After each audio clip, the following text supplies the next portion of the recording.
Big TV భక్తి సమాచారం WhatsApp ఛానల్లో జాయిన్ అవ్వండి. అన్ని విశేషాలు ఎప్పటికప్పుడు తెలుసుకోండి. ఐం హ్రీం శ్రీం మాతా పరమేశ్వరి దుర్గా పరమేశ్వరి. ఈ 10 రోజుల నుంచి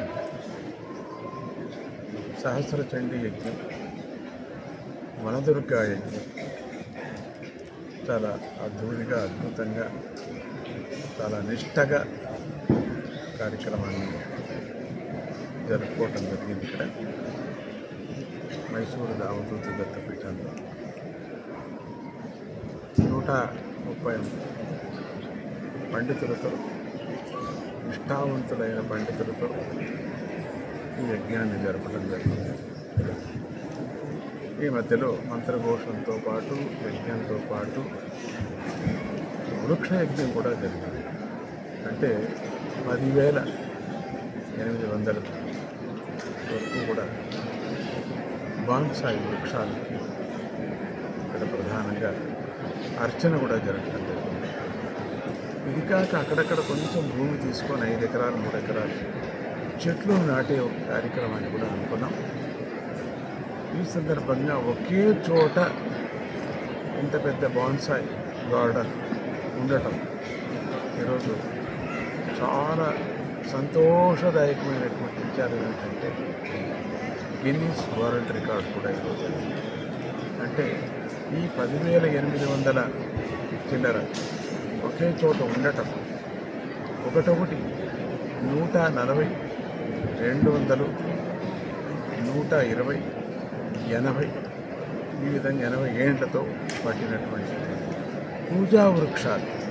మామూలుగా బోన్సాయి వృక్షాలంటే పైకాస్ అదే వృక్షాలని చోట, కానీ చాలా విశేషం ఏంటంటే ఇక్కడ నక్షత్రాలు, నవగ్రహాలు కాక పూజా వృక్షాలు ఇవి చాలా విశేషంగా ఆకర్షించబడ్డాయి గిన్నీస్ వరల్డ్ రికార్డు వాళ్ళకి. అని ఒకే కాంపౌండ్లో ఇంత ఉండటం కూడా చాలా ఆశ్చర్యంగా ఉంది. ఇది వాలంటీర్స్ ఎంత అభిమానంతో ఈ కార్యక్రమాన్ని, అమ్మవారి కృప కలగని, ప్రపంచానికి శాంతి కాని అనే ఒక ఉద్దేశంతో ప్రపంచంలో ఉండేటువంటి లీడర్స్ అందరూ కూడా యుద్ధ భయాన్ని సృష్టిస్తున్నారు. వాళ్ళకి స్వార్థ పనులు, అమాయకులు ఎంతోమంది బలి అయిపోతున్నారు. కాకోకుండా ఉండని, శాంతి కోరేటువంటి దేశాలన్నీ కూడా రక్షించబడని, ఇక్కడ ఆ లీడర్స్ అందరికీ కూడా మంచి బుద్ధి కలగని వాళ్ళకు అని అమ్మవారిని వేడుకుంటూ, నవదుర్గా రూపమైనటువంటి జగన్మాతను శాంతిగా ఉండమని, ప్రపంచాన్ని శాంతిగా ఉంచు అని అమ్మవారిని వేడుకుంటూ ఈ యజ్ఞాన్ని పరిసమాప్తి చేయడం జరిగింది. దీంట్లో సోషల్ యాక్టివిటీస్, అన్నదానం, బీదలకు అన్నదానం, రికగ్నైజ్ అటువంటి వాళ్ళందరికీ కూడా రికగ్నైజ్ చేయటం, గుర్తింపు పొందించడం అన్నీ కూడా ఈ కార్యక్రమాలు చేస్తున్నాం. దేశంలో నలుమూల నుంచి కూడా రిప్రజెంటేటివ్ వచ్చారు.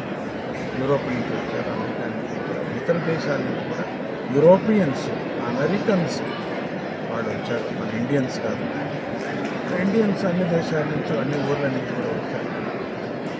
ఇది ఈ అక్షయమైనటువంటి ఈ ఒక పుష్ప విమానంలాగా ఈ దత్తాశ్రమం ఎట్లా చదువుకుంటున్నారో, ఎట్లా ఉన్నారు, యాత్రలో ఉన్నట్టున్నారు.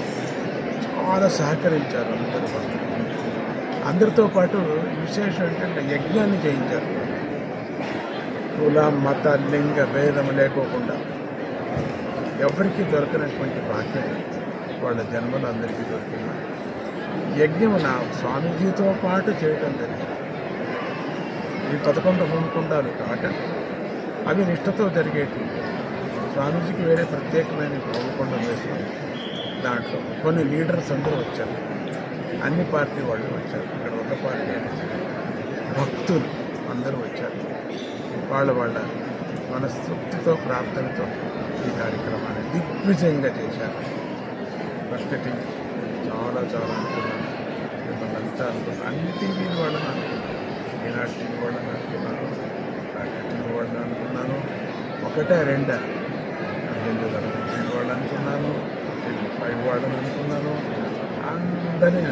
అందరికీ కూడా ఆశీర్వాదం ఉందని ఆధ్యాత్మికాన్ని మీరు ప్రచారం చేస్తున్నారు, అట్లనే ఆధ్యాత్మిక ప్రచారాన్ని చేయండి అని అంటూ జై Gurudatta Shri Guru. For more videos like this, subscribe Big TV channel.